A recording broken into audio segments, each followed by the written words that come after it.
Donc merci beaucoup à Sébastien, à tout le comité scientifique pour m'avoir invité en représentation de notre groupe de transplantation. Je m'appelle Raphaël Bronstia, je travaille à la Pitié-Salpêtrière comme chirurgien transplanteur hépatique.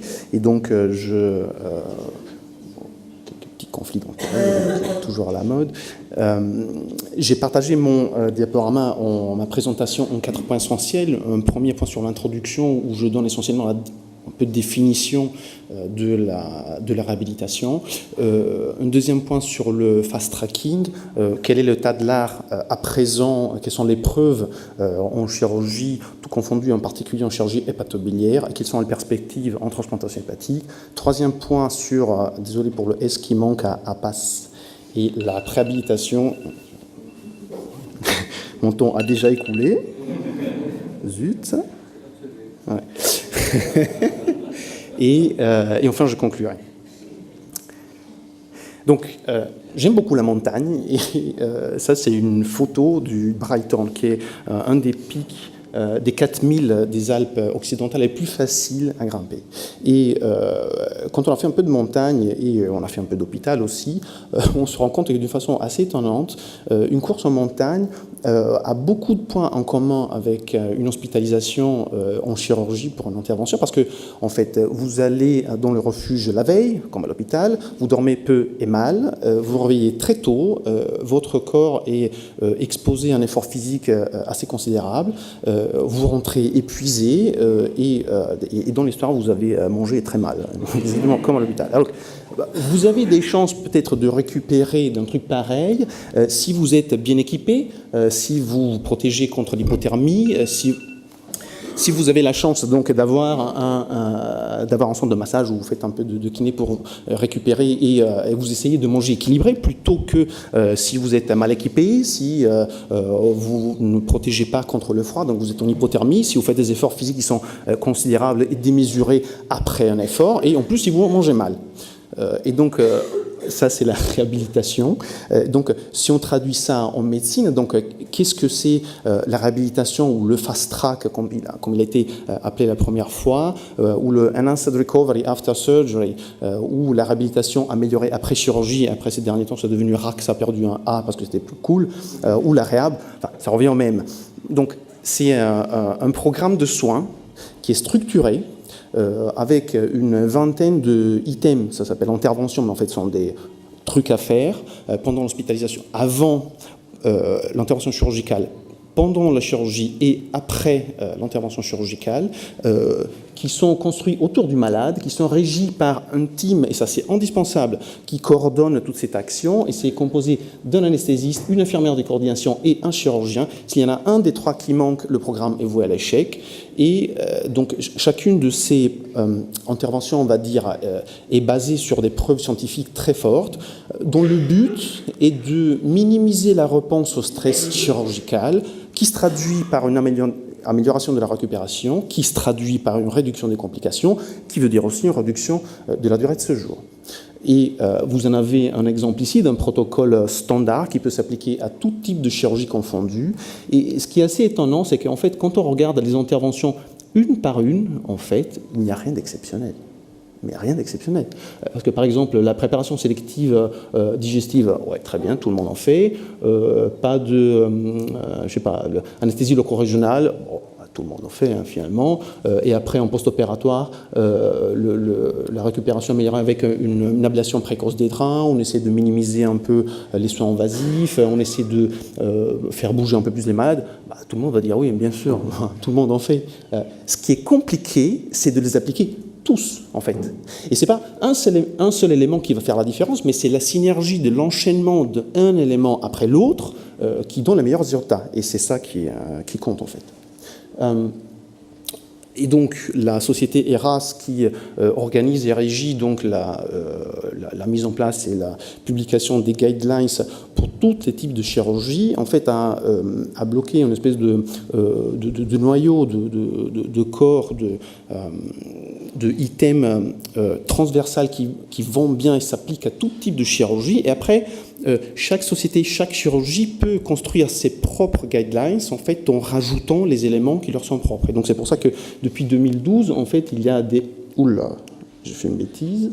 Désolé. Il y a donc les recommandations sur la chirurgie colorectale qui sont sorties. Après, ils se sont suivis pour la chirurgie pancréatique et en fin 2016 pour la chirurgie hépatobiliaire.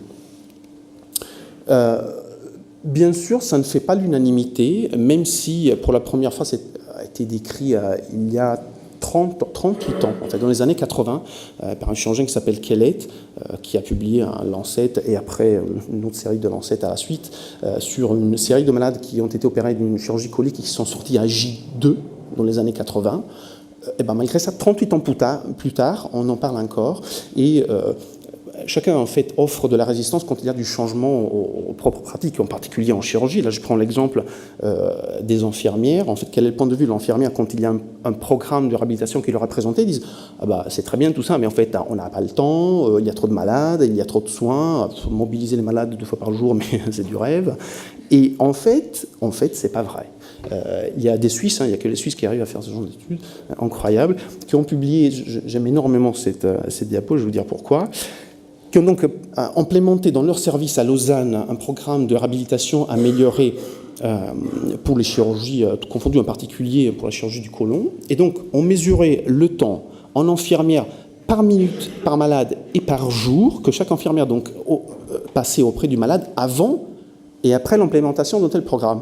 Et donc, en bleu, la courbe du temps par infirmière, par minute et par malade, donc par jour, avant la mise en place de l'ERAS et après. Et donc à J1, effectivement, la médiane de temps est beaucoup plus basse de ce qui est pris pour l'ERAS, parce que c'est logique, le malade il sort du bloc, il a des drains, une sonde nasogastrique, il est perfusé, il ne mange pas, il ne bouge pas, les pansements sont propres, personne n'y touche. Donc il n'y a pas grand-chose à faire. À J2, les ennuis commencent parce qu'il faut faire la toilette au lit, il faut essayer de le lever, il faut changer les poches de perfusion, il faut changer les pansements, et ainsi de suite. Après, il faut commencer à le déperfuser, à le faire asseoir, l'amener à la toilette, à la douche, ce qui n'est pas évident parce qu'il a mal. Alors que quand on prend le groupe ERAS, le premier jour, il y a beaucoup plus de soins à faire parce qu'il faut le déperfuser, il faut enlever la sonde gastrique si ce n'est pas déjà fait, il faut enlever le drain s'il y en a un, et après il faut l'asseoir 2 heures le matin, 2 heures l'après-midi, lui donner à manger, essayer de le mobiliser. Donc oui, bien sûr, à J1, ça prend plus de temps. Mais après, le malade, il est déjà déperfusé, il a recommencé à manger, il se débrouille tout seul pour aller à la toilette, et donc clairement, le temps par infirmière par minute et par malade par jour est beaucoup moins important. Donc en fait, si on peut résumer tout ça, le fast track, l'ERAS, l'ARAB, on peut l'appeler comme on veut, a pour but de réduire le taux de complications et d'améliorer globalement la récupération. Et donc quelles sont les preuves d'un tel fast track et quelles sont les perspectives? Et donc la question en fait, qui est très difficile dans ce genre d'études, dans une intervention qui est si complexe, en fait, c'est qu'est-ce qu'on mesure? Qu'est-ce qu'on prend comme critère de jugement? On a fait une overview des études en chirurgie hépatobiliaire, pancréatique, de l'estomac, l'œsophage et aussi colorectal, pour lesquelles on a un peu plus de recul. Et les critères de jugement les plus populaires, on va dire, dans ces études sont la durée d'hospitalisation, le taux de complication et l'impact économique. Tous les 3 fonctionnent. En fait, quand on applique un programme de récupération, tous les 3 critères de jugement, en fonction des séries, bien sûr, en fonction des appareils, des systèmes digestifs qui sont pris en compte, ont un impact qui est très positif. En particulier pour la chirurgie colorectale, parce que quand on prend une échelle d'évaluation qui correspond vaguement aux 4 phases des études pour l'efficacité du médicament, la phase 1, 2, 3 et 4. Pour la chirurgie, on a vu que ce n'était pas très bien adapté, donc il y a une échelle en 5 étapes. La phase 1, ça correspond au I, et c'est le case report. La phase D, développement, sont les petites séries. E, early assessment, sont les petites études randomisées. A, les études randomisées à plus large échelle. Et le L, c'est le late assessment, sont les études de registre. En chirurgie colorectale pour la RAC, on est à la phase de late assessment parce qu'on a plus de 10 ans de recul avec des études de registre qui ont plus de 2300 malades inclus. Et là, clairement, le niveau de preuve est extrêmement élevé. En chirurgie hépatobiliaire, c'est pas mal. On a quelques études randomisées, plus ou moins larges, mais on est loin d'être à la phase de registre. Donc, tout ça pour dire que globalement, ça fonctionne plus ou moins bien, peu importe l'organe auquel il est appliqué.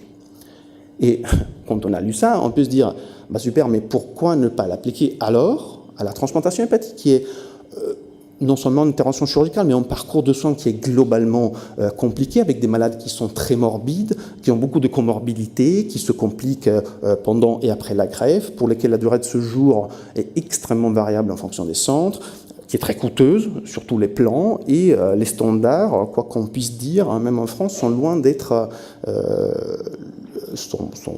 homogènes, parce qu'on peut penser rien qu'au délai d'extubation, on le fait en main drain, oui, non, on l'enlève quand, la sonde gastrique, quand est-ce qu'on fait le manger, quand est-ce qu'il sort. Et ben, le niveau de preuve de l'application d'un programme de RAC ou de fast track à la transplantation hépatique est plus que faible.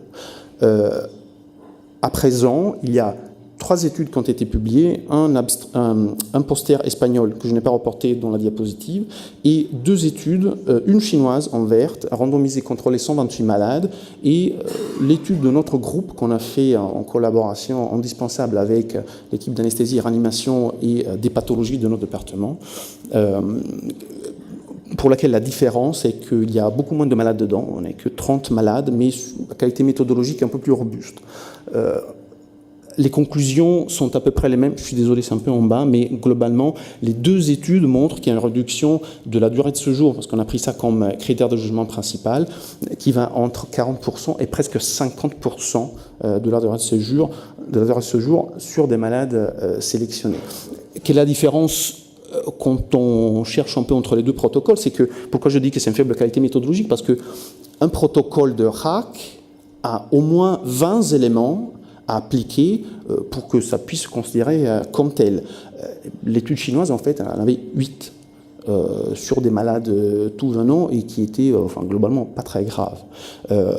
Notre étude est beaucoup moins de malades, donc ça c'est effectivement, il n'y a rien à dire, mais c'est un peu plus robuste parce qu'on a pris les guidelines officielles de la société ERAS pour la chirurgie hépatobiliaire et on l'a transposé à la transplantation hépatique en l'adaptant avec pas mal de consensus entre les différents intervenants, et on a fait même un calcul de l'effectif, un calcul de la taille de l'échantillon nécessaire pour prouver que notre intervention avait du sens, donc un peu plus robuste.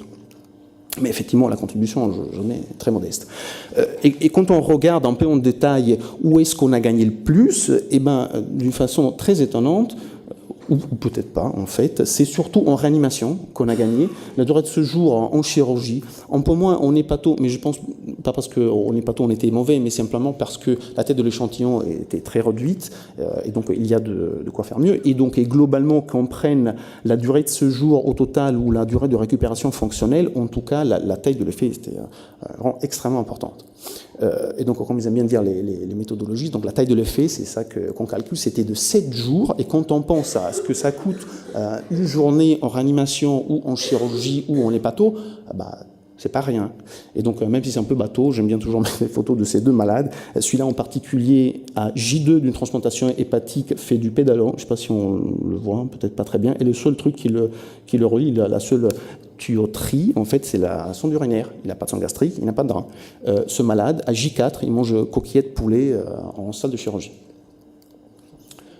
Et donc, si on doit faire le point, où est-ce qu'on en est dans la phase de développement, dans le niveau de preuve de la RAC en transplantation hépatique? On a passé la phase de l'idée, de la petite série et du case report. On est aux petites études randomisées contrôlées, et pour aller de l'avant, en fait, on a designé un protocole d'études randomisées contrôlées multicentriques qui teste l'impact d'un protocole de RAC chez des malades transplantés pas si sélectionné que ça. En fait, on s'est autorisé à aller jusqu'à 35 de mail, pas au-delà parce que sinon ça ne faisait pas de sens, sur 3 centres à haut volume de transplantation, et le truc un peu randomisé lors de l'appel à la greffe.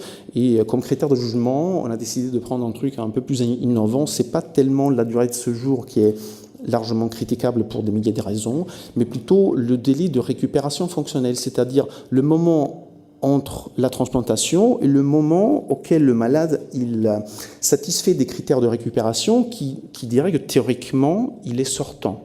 Et cette checklist de 10 critères évalués jour par jour a fait l'objet d'un Delphi auprès de 3 centres de transplantation, et c'est très transversal avec des chirurgiens, mais surtout des hépatologues et des réanimateurs, pour que tout le monde soit vraiment d'accord sur les critères de sortie. Et voilà, donc on espère le mettre en place très rapidement. Ça, c'est ce que j'avais à vous raconter sur le fast track en transplantation hépatique. Alors, sur l'APA et la préhabilitation, beaucoup a été dit, beaucoup mieux de ce que je puisse faire. Donc, je vais donner juste une rapide aperçu de où on en est concernant la chirurgie hépatobiliaire, mais surtout la transplantation hépatique. Et alors, encore une fois, je suis passionné de montagne et quand j'ai lu cet article, il y a maintenant quelques années, où Jacques Pirenne, qui est un chirurgien de Leuven, a amené 5 patients transplantés hépatiques sur le pic sur Ouro Peak en Tanzanie, à presque 6000 mètres d'altitude. Alors là, je me suis dit, effectivement, la question de la performance physique des malades après transplantation hépatique ne se pose plus tellement. Après, oui, bien sûr, vous pourrez me dire, il n'y a que 5 malades, oui, effectivement, ils n'étaient pas si graves que ça, oui, peut-être ils étaient déjà sportifs auparavant. Il n'en reste en fait qu'on peut aller très loin dans la performance physique après transplantation hépatique. Et donc, la question que je pense est encore plus importante, c'est avant, en fait. C'est là vraiment l'enjeu, comme il a été déjà dit mieux que de ce que je puisse faire les intervenants précédents. Et alors, je reprends mon exemple de la course en montagne sur le Brighton. En fait, qu'est-ce que ça donnerait comme résultat si en fait on y était préparé avant ? Si on avait fait de l'entraînement. Et je traduis ça avec ce graphique qui est très populaire parmi les chirurgiens. Imaginez que ça, c'est votre état de fitness, votre état de performance physique de base. Si vous vous entraînez avec un programme de préhabilitation, vous pouvez gagner un niveau bien plus élevé que votre état de base. Et après, il y a la phase du traitement aigu, l'intervention chirurgicale, la transplantation, enfin ce que vous voulez, où effectivement votre état se dégrade d'une façon considérable. Mais avec un programme de réhabilitation, au pire, vous récupérez votre niveau d'avant, au mieux, vous regagnez le niveau que vous avez au pic de votre phase de préhabilitation. Alors qu'en absence de ce programme de préhabilitation, eh ben, votre état de santé se dégrade, enfin votre état physique, cardiovasculaire, votre fitness se dégrade pas mal. Et avec un programme de réhabilitation post-opératoire, vous pouvez espérer de récupérer votre niveau de base, mais si vous n'en faites pas, il y a peu de chances de récupérer très rapidement à votre niveau d'avant. Et donc, quand on le applique à la chirurgie, ça c'est une méta-analyse qui est sortie il y a maintenant 3 ans sur toute chirurgie confondue, tout exercice de préhabilitation confondu, ils ont été capables de montrer que quand même la taille de l'effet était aussi élevée de 40%. En fait, la réduction du taux de complications était de 40%, toute chirurgie confondue, ce qui n'est pas rien. Or, il a été déjà dit, je le dis d'une façon un peu plus peut-être naïve et à l'eau de rose, est-ce que la préhabilitation, du coup, peut se résumer qu'un peu de gym, en fait, après intervention chirurgicale ? Bien sûr que non. Parce que probablement, et j'insiste sur des concepts qui ont été déjà exposés, à l'instar de la réhabilitation, en fait, la clé du succès, c'est l'enchaînement de plusieurs éléments, en fait, c'est la synergie de plusieurs interventions multimodales, et donc il n'y a pas que l'activité physique, mais aussi une optimisation de la nutrition et un état de bien-être psychologique. Et donc les 3 interventions ensemble, c'est celles-là probablement qui donneront les meilleurs résultats. Et à ce matin, à 7h30, j'ai fait la dernière Medline, il n'y a aucune étude en transplantation hépatique, enfin en tout cas par les malades cirrhotiques, qui était publiée à présent, qui applique un programme de préhabilitation avant greffe. Il n'y en a pas. Il y a quelques protocoles effectivement qui est publié, mais résultats avec des malades inclus dedans, j'en ai pas vu. Ce qui est vrai, c'est qu'effectivement, parmi les différentes interventions de préhabilitation, c'est surtout l'activité physique qui a été étudiée le plus. Et comme beaucoup d'entre nous, comme beaucoup d'équipes, en fait, on s'est excité il n'y a pas longtemps sur la sarcopénie et sur les moyens, en fait, d'essayer de revertir, de réduire la sarcopénie. Et comme les méthodologistes nous apprennent, avant de commencer toute étude, il faut bien faire un état de l'art sur la littérature de ce qui existe déjà. Et donc, c'est ce qu'on a fait, on s'est attaqué à la question, et on a fait une méta-analyse sur toute étude évaluant l'impact d'un protocole d'exercice physique chez des malades cirrhotiques avant transplantation. Et alors, en plus de 40 ans, il y avait un peu moins de 1000 études, sélectionné finalement que 4 randomisées contrôlées, avec tous ensemble moins de 100 malades. Grosse déception, aucune de ces 4 études qui ont été incluses dans la méta-analyse ne donnait aucune information sur le devenir des malades. C'est-à-dire, il y avait des sérotiques inclus, des sérotiques qui ont fait des programmes d'activité physique adaptés, mais en fait, aucune idée de leur devenir en transplantation. Est-ce qu'ils ont été transplantés, oui ou non? Est-ce qu'ils étaient mieux après transplantation? Rien. Donc, grosse déception. Et donc, deuxième grosse déception, c'est qu'en fait, aucun changement ni du child, ni du MEL, ni du BMI, ni du diamètre musculaire, ni du test de marche de 6 minutes, ni du pic de VO2, rien quoi. Donc la seule conclusion qu'on a pu tirer, c'est qu'en fait, trop peu de preuves de très faible qualité, donc aucune conclusion forte. La très prestigieuse Cochrane s'est attaquée, de façon plutôt drôle je trouve, à la même question exactement 1 an plus tard. Ils ont pris les mêmes 4 études qu'on a inclus, plus 2 qui sont sorties entre-temps, qui ont permis de doubler pratiquement l'effectif de malades. Donc on est passé de 80 à 173, mais malheureusement la qualité reste la même, c'est-à-dire basse ou très basse, avec pour chaque étude très peu de malades inclus dedans, avec des résultats qui ne sont pas similaires entre les différents essais. Et donc, quelle conclusion on en tire? C'est qu'en fait, il n'y a aucune preuve de l'effet bénéfique ou dangereux, ça aussi ça peut être une bonne conclusion, de l'exercice physique chez le malade cirrhotique. Et donc, où est-ce qu'on en est de le niveau de preuve? On est même un peu moins avancé que la réhabilitation après transplantation. On est à la phase de la petite série, petite étude randomisée contrôlée. Donc, l'idée est bonne, il y a des bonnes bases, mais en fait, tout est à faire. Et si j'ai encore le temps, je vais donner une petite clé de lecture. Je sors juste un tout petit peu du chemin qui m'a été proposé. Et donc, pourquoi probablement ces méta-analyses en fait, sont négatives, en fait, ne donnent aucune information? Parce que quand on se penche un peu plus dans le détail, on regarde qu'est-ce qui était mesuré en fait dans chacune de ces études. Bon, sur les 6 études, je prends l'exemple de la Cochrane qui est la plus complète. Sur les 6 études, toutes les études ont cherché la mortalité et les événements indésirables. Très bien. Mais quand on prend par exemple la qualité de vie, que 5 études sur 6 se sont intéressées à la question, et en plus avec 3 échelles différentes. Et 3 études ont pris cette échelle-là, 2 études celle-là, 2 études celle-là. Et donc, sur les 173 malades, finalement, le mieux qu'on puisse analyser, c'est 80, pratiquement la moitié. Et je continue, c'est encore pire. Quand on prend le changement de la masse corporelle, que 4 études se sont intéressées à la question, 1 a utilisé ADEXA, 2 l'écho et 1 la bioimpédance. Qu'est-ce que vous voulez faire de ces 3 critères de jugement différents? Vous ne pouvez pas les mettre ensemble. Et encore pire après. Par exemple, je prends les derniers. Le pic en oxygène a été mesuré que sur 4 études et le test de 6 minutes que sur 4, encore. Donc ça veut dire que même s'il y a 6 études et un peu moins de 200 malades, finalement, le mieux des résultats qu'on peut mettre ensemble, c'est sur 154, sur le changement du BMI, pas super intéressant.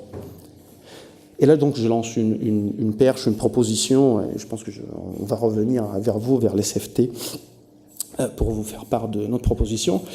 Probablement en recherche, en général, mais en particulier en transplantation hépatique, il faudrait faire comme les rhumatologues, en fait, et se mettre d'accord sur un core set of outcomes. C'est-à-dire, dans toutes les études qui sont programmées et qui vont sortir, serait intelligent de colliger un nombre minimum de outcomes à mesurer avec des critères de jugement qui sont toujours les mêmes et mesurés de la même manière, peu importe la raison pour laquelle l'essai est fait, pour que dans 10 ans, quand on veut regarder en arrière ce qui a été fait en transplantation hépatique, on puisse récupérer dans tous les essais qui ont été faits ce même critère de jugement pour en tirer des conclusions solides et comparables.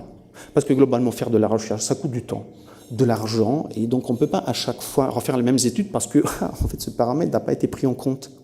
Donc il faut vraiment travailler pour la définition de ce qui est intéressant en transplantation hépatique et ce qui pourrait être mesuré. Et donc on s'est attaqué à la question et on est en train de finaliser une révision méthodologique de la littérature des outcomes qui sont pris en compte sur toutes les études randomisées contrôlées.